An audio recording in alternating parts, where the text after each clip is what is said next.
Welcome back to Our Issues Milwaukee. I'm your host, Andrea Williams. Our focus this morning has been on homelessness, and my next guest, Nicole Angresano, she serves as the Vice President of Community Impact for the United Way of Greater Milwaukee and Waukesha County. The United Way is contributing a huge dollar amount to assist in the transition of the homeless population living in a tent encampment that's underneath 794 beneath the Marquette Interchange. Nicole is here to tell us all about it and how you can help. Hi, Nicole. Hi, Andrea. Good to see you, as always. Thank you so much for having me. Now, you've been with the United Way for about 12 years now. That's right. And in your role, you've overseen more than 230 United Way funded health and human service programs. So if you would talk a little more about the mission of the United Way and how you work to change lives every single day.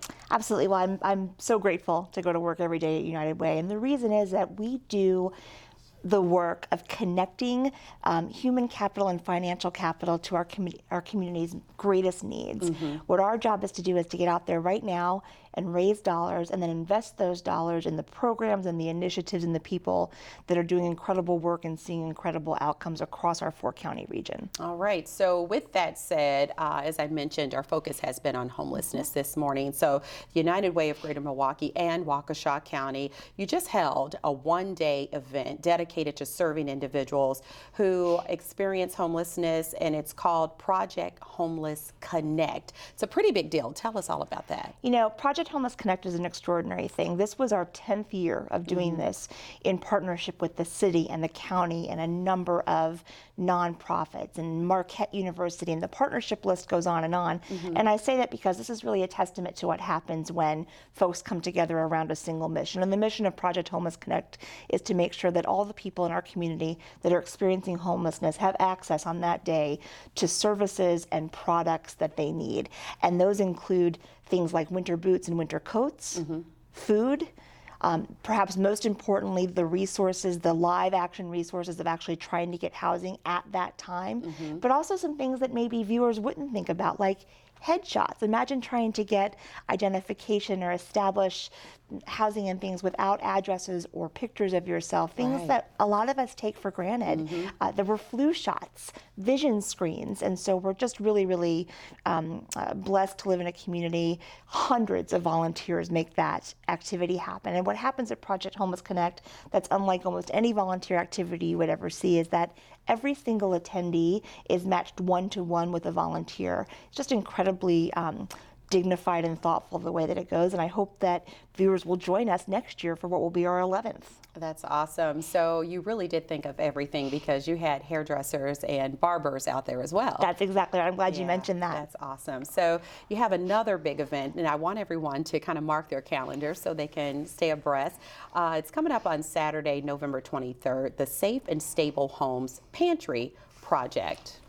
Thank you so much for mentioning that. You know, one of the great things about the United Way is that we merged with our partners in Waukesha a few years ago. And the Waukesha United Way brought with it an incredible volunteer capacity that has really enhanced our ability as a joint United Way to serve folks throughout the year. And what we were mentioning, along with a number of other events that can be found on our website, is an opportunity for people to come in and spend their time really giving back in a way that doesn't include money, but includes their time and their heart, really. So we do a number of kit packing activities, such as the one that you've mentioned. We do drives. You heard Jim talk earlier about the need to make sure that all of the folks that are going to be moving into shelter have what they need. And these are all tied together.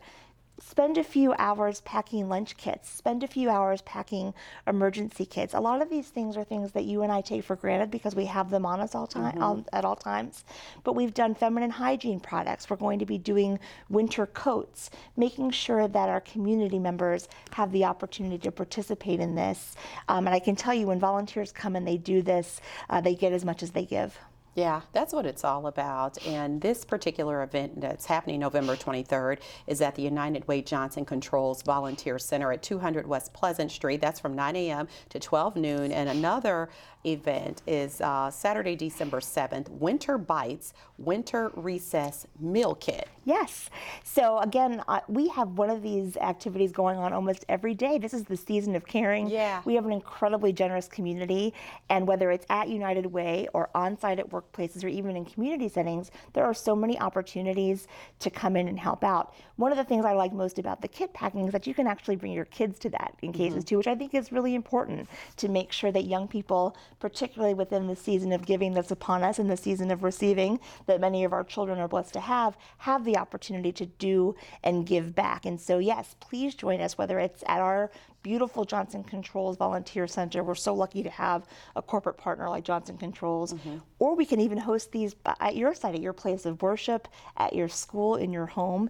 And again, all of that's available on the UnitedWayGMWC.org website on our volunteer page. Sounds good to me. And in our last segment, of course, we were discussing the October 31st eviction notice. I really don't like to call it an eviction because really it's just kind of clearing this area to work towards having individuals eventually have a permanent place to call home. So these occupants of this tent encampment that's right under the Marquette Interchange at 794, they are basically meeting one-on-one to kind of figure out what's going to work best for them under their situation. And the United Way has put forth $75,000 to help assist in this transition of individuals who are in this encampment. And we definitely want to hear more about how this $75,000 is going to be used. Thank you. Well, the first thing I want to say is how lucky we are as a community to have Milwaukee County's Housing Division who made all of this possible. I want to be very clear that the concern and the work around making sure that the folks living under the overpass had an opportunity to transition to housing with dignity happened long before those notices went out. We have been working on that as a collective. The county in particular has been working on that and did it successfully last year. What's happened this year, I think, is just a very visible and an obvious population that I think has caught some people off guard. But I want to reiterate what my friend and colleague said earlier. The numbers of homeless are actually down in our community. The county in particular has done an extraordinary job addressing this. And so when we knew that, we already knew there was an urgency, take out the eviction notices, take out the impending Democratic National Convention. It's about to get real cold out. We don't want people living outside, period. And so when provided with an opportunity to support what we think is a really well thought out strategy in terms of a temporary shelter transitioning to a permanent shelter, we were all in. Okay, so we did discuss this partnership with the Milwaukee County Housing Division offering voluntary case management and an opportunity to be assessed for housing. When you talk about assessment, what are some of the things that go into that? I'm really glad you're asking about the assessment because it's not enough to simply offer people a place to stay. Yes, housing is a basic human right. We want every single person in our community to have the opportunity to live safely and warmly and with dignity. But so many of our folks that are experiencing homelessness are dealing with a whole lot of other things. A history of trauma. Perhaps there's substance abuse issues. Many of them have been homeless off and on for years. So we need to address them as the individuals they are. So what's so critical about case management is learning the relationship between the case manager and the client is what has or hasn't worked for this client in the past? What are their particular needs in terms of where they live? What kind of housing? Are there family members or neighborhoods that they really want to be close to? And how can we take all of that into consideration to the best of our ability to make sure that the permanent option or the next housing option has the greatest chance for success? You can't just take someone in a van and drop them somewhere and be done with it. That's not going to work and it's not dignified. So this is really about treating people, honoring their autonomy.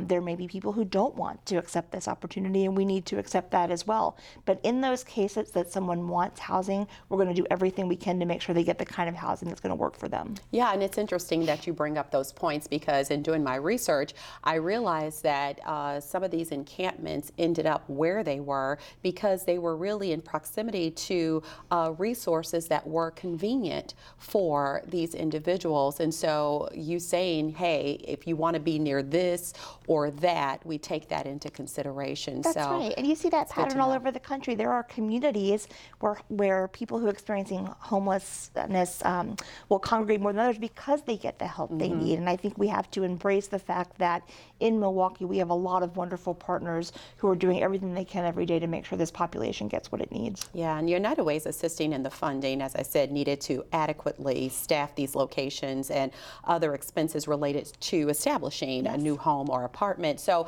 do you guys have a timeline in place of getting this done? Yes, well, I'm really excited to say we've already moved the initial resources to make sure that the 3 shelters that you talked about earlier have what they need to accommodate people comfortably and safely and warmly. What we're going to be doing next, in addition to what you heard the county is doing, is we're also collecting funds, as well as we have a wish list on Amazon where you can purchase supplies. And if you think about, I've been making these lists all week and thinking about maybe when you and I got our first apartments and how exciting that was and all the things that you need, but stuff that you take for granted, right? And just so, like a simple fork. a fork. Yeah, right? A absolutely. garbage pail, a laundry basket, all of these things that most of us have in our homes, making sure that when they move into their new home, they have those things as well. And so you can either find that through the Housing First list as an opportunity to support, of course, but also United Way's Amazon list for this particular project is available as well. Okay, so you guys, and we've mentioned this quite a few times today, you've launched an initiative to end family homelessness by 2025. Talk about that initiative and some of the things that will need to take place in order to make that happen. Absolutely. You know, we are not, what I think Mayor Barrett says this about us, we're not your grandma's United Way. And I love that because we have been around a long time. And I think sometimes there is a danger of people expecting or thinking that we're doing the same old, same old. And so what we knew is that we're really good at raising money and we're really good at investing those dollars in programs that work. But what if we did something a little bit more? And 10 years ago, we took on teen pregnancy prevention, and you and I have talked about that a number of times over the years. And what we did is not just raise money and spend money, but bring diverse constituencies together to partner towards a bigger outcome. And what we ended up doing was reducing teen births by 65% in this community. What if we did that for homelessness? And so again, all good things start with our friends at the county, and we talked to them about, well, what might this look like? What are the numbers? And where should we start? And where we started was on family homelessness, not because it's the most critical issue or the highest numbers, but because one of our responsibilities at United Way is drawing attention to issues that resonate with folks across diverse belief systems, across diverse faiths. We live in a very purple area, as you know, and we have folks from the red side and the blue side of the aisle, and we need to move people together in a way that makes us all participants in solutions. And so we're starting with family homelessness, and we really believe, we know that if we raise money and we invest those dollars wisely into both upstream and downstream solutions. We want to do eviction prevention. We want to make sure that families aren't losing their home in the first place, because once that home is lost and the eviction process either starts or goes on people's records, it's a lot harder to obtain affordable housing. So what if we were able to do a better job upstream when at that point where families were in danger of losing a home, or we knew based on our relationships with schools and social service agencies that families were on the precipice of disaster? Could we intervene, at that point, rather than just supporting emergency shelter? And look, we know that at this point in our community, emergency shelter is still necessary, and we're going to continue to support that. But our goal would be to not need emergency shelter because everybody's housed. I love it. So we've quickly run out of time. I definitely want to send people to your website at UnitedWayGMWC.org. Find out how you can get involved with the group and workplace volunteering and giving. And also you have what's called Mary Lou's Closet. That Mary Lou Young is the former president and CEO of the United Way of Greater Milwaukee and Waukesha County, and her legacy of service lives on with Mary Lou's Closet. So if people would like to help give to this supply drive that helps mobilize basic need items for young people, they can certainly do that. Thank you for stopping by. Always a pleasure. Nicole Angresano serves as the Vice President of Community Impact for the United Way of Greater Milwaukee and Waukesha County. For more information on anything that we've discussed, again, visit their website at unitedwaygmwc.org or give them a call at 414-263-8100. That is going to do it for today's show. I'm your host, Andrea Williams. As always, thank you for watching, and I do hope you join us again next week as we take another look at our issues, Milwaukee. Have a great day.